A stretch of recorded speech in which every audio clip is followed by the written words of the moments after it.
I'm talking now to Joni Kettunen. Nice to meet you. He's a founder of a company, Firstbeat, which developed an innovative heart rate variability-based analysis technology for measurement of stress recovery and exercise. And that was straight from the Mindtrek website because it was such a hard and long, line. Can you please tell me what exactly that means? Yes, so what the heck are we doing? So basically we analyze sensor data. We get the sensor data from the like heartbeat from different sensors, and we create a digital model of your physiology based on that data. That means that based on that modeling approach, we have a digital image of your physiology. We know what's happening in your stress, your fitness, your recovery. And once we know these different things, then we can tell to you how you are, and if you are better today, if you are, and so on. And this is being used in athletic sports by hundreds of sports teams around the world. It's used in corporate wellness programs by more than 1,000 companies, and it's also part of millions of consumer products around the world. Okay, you say you want Firstbeat to help us to manage our everyday lifestyle and well-being, but how is it that actually going to happen? I'm not talking about like athletes here. Most people know that we should eat and exercise regularly, and if Firstbeat isn't doing that for us, how can it help like everyday normal people?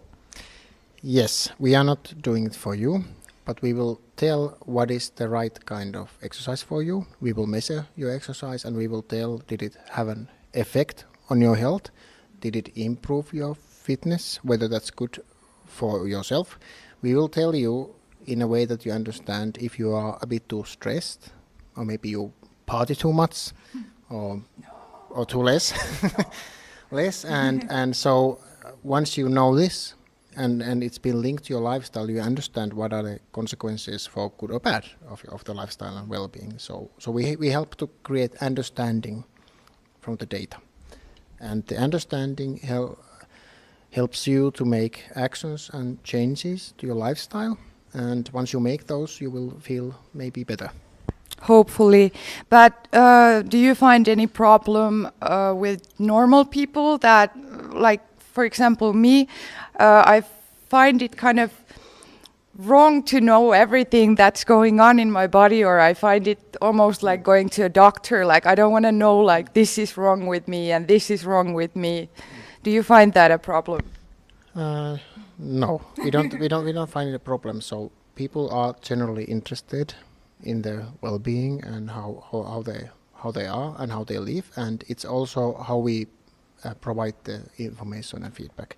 It's if we think of normal people, so here in Finland, for example, it's more than 96% of the users would recommend this for others. So people do care about themselves, but then it depends very much how it's been delivered. So it's not just data, but it's really bringing valuable insights to your people are generally interested about themselves and how they live. Yeah, and I guess the Firstbeat doesn't give you like message like you're gonna die. Yeah, openness is also something we have been discussing with our guests here. Do you feel like there should be limits to sharing and using personal data, or is it all working in your advance? I think it's we are all different, and not everybody needs to be shared for certain, and it's up to you what kind of information you share about yourselves. I don't know if we should have any limits over there or so, but it's definitely something that is personal to us, and so the customers' results wouldn't be broadcasted to internet. But it's but I guess that depends. But I don't. I think it's we should be maybe a little bit more open to using the data that we gather for the benefit of all of us.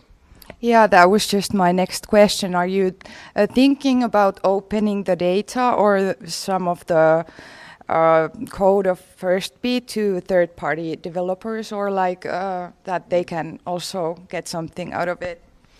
The data, we use it. We have a few research projects where we utilize the data.